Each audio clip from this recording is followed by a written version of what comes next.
The breaking news that came out of the world of the ACLJ is that the HHS launched an investigation into a specific hospital that was maybe forcing their ultrasound techs to be part of abortion procedures. So, guiding them or whatever it may be.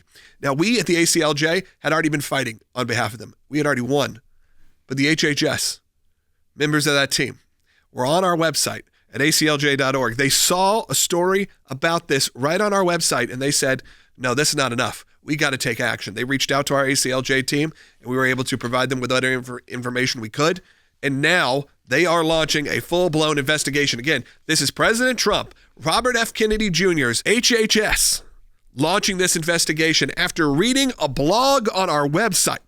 What happened in this case for the ACLJ is that a hospital in Albuquerque, New Mexico, early 2024, signed an agreement with a local abortionist where they could refer to this abortionist for abortions, and this practitioner, this abortionist, would use hospital resources in those abortion procedures, such as using ultrasound techs for assisting in the procedure of abortion. And we had clients that reached out to us because they stated their objection over their conscience rights, which are well established in U.S. precedent, in law, Civil Rights Act, and they basically were told by the hospital that they had seen that while previously this hospital had strong conscience protections in their policies, they had kind of shifted it to make it where there could be loopholes. And our clients were basically faced with either violate their conscience and be tasked by the hospital with assisting in abortions or lose their employment. That was basically the choice that our clients had to make. But they reached out to the ACLJ. We represented 5 different ultrasound techs that did not want to participate in abortions, that wanted to claim their conscience protections. We fought back. We were able to cite law under this Title VII of the Civil Rights Act, as well as the FDA versus Alliance for Hippocratic Medicine. There's that allows doctors and other healthcare personnel to refuse to perform or assist in abortion without punishment or discrimination from their employers. That's a Supreme Court opinion.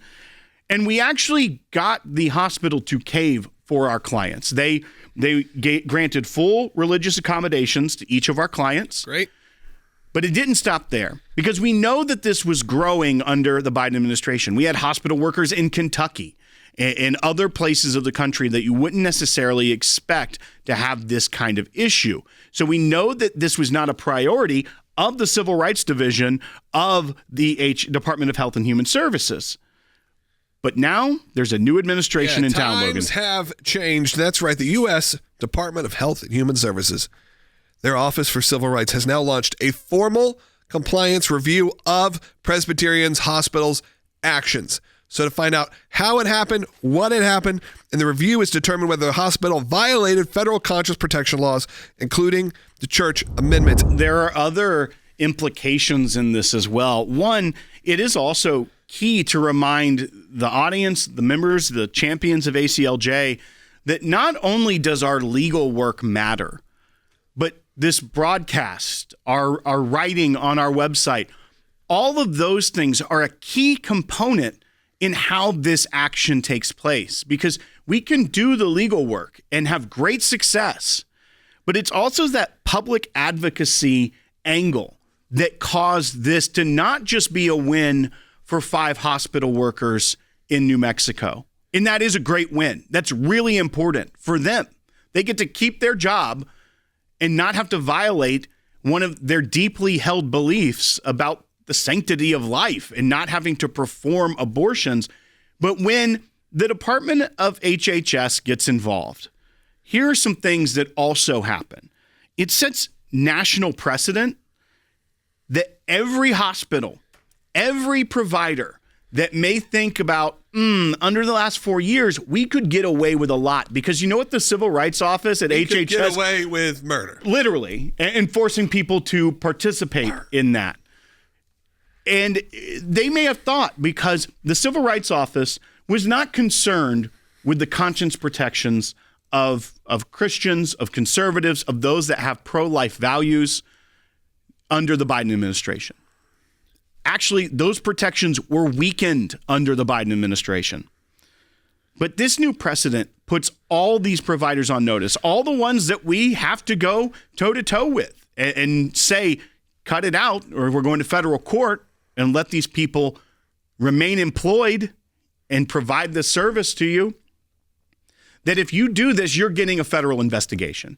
We're not messing around. We're not the previous administration, as well as it also reaffirms that these conscience protections are going to be upheld. They are going to be viewed, rightly so, as the law of the land. And that's going to also help people get better care. Right. Because Absolutely. they're not concerned about losing their job over being forced to participate in procedures that they hold a deeply held conviction against performing. Discussed on the show yesterday that big victory out of Ohio where we were defending a pro-life protester, someone that protested against abortion in Ohio in a criminal proceeding, and we had that big win. We wanted to talk to you about, one, just the history of you with those type of cases, but also why it was so important that we had that victory on Friday. Well, in 1988, we had a case which was very controversial at the time, and that was representing Operation Rescue. And we had a case in Atlanta that went all the way to the Supreme Court of the United States on abortion protests. We had cases out of Wichita that went to the Supreme Court. Anyways, there was a series of them, and we were successful in both getting the jurisdiction and, number two, ultimately on the First Amendment free speech issues. But what you have is you still have to go back and back and back, and here you go again. And this one in Ohio is unique in this sense. I mean, we've had this happen a few times where you go into criminal court and the defense, we're ready to go, and the prosecutor, the state, totally folds. I will tell you where it's happened the most on these pro-life cases. Pat Monahan, one of the founders and senior members of the ACLJ, and I tried hundreds of cases just like this. We tried them all over the country. And what I'm saying to our ACLJ members is we have to stand. That Roe versus Wade's been overturned, and that's a huge thing. And I didn't know if I'd see that in my lifetime. Unfortunately, we did. And that's a great thing. But the fight for life is always on the front lines. It's the crisis pregnancy centers. It's the pro-life sidewalk counselors. It's the protesters. That's the free speech. And that has to be protected. You have the HHS doing what they've done because they read a blog on our website. The impact is so large. I hope people understand the impact they're making when they support the ACLJ. You mentioned the situation with HHS, and they go onto our website, which tells you our media advocacy is as important as the legal advocacy. That is getting the information out. So kudos to our team, the media teams that worked on this to get the information out, and then, of course, to get the results.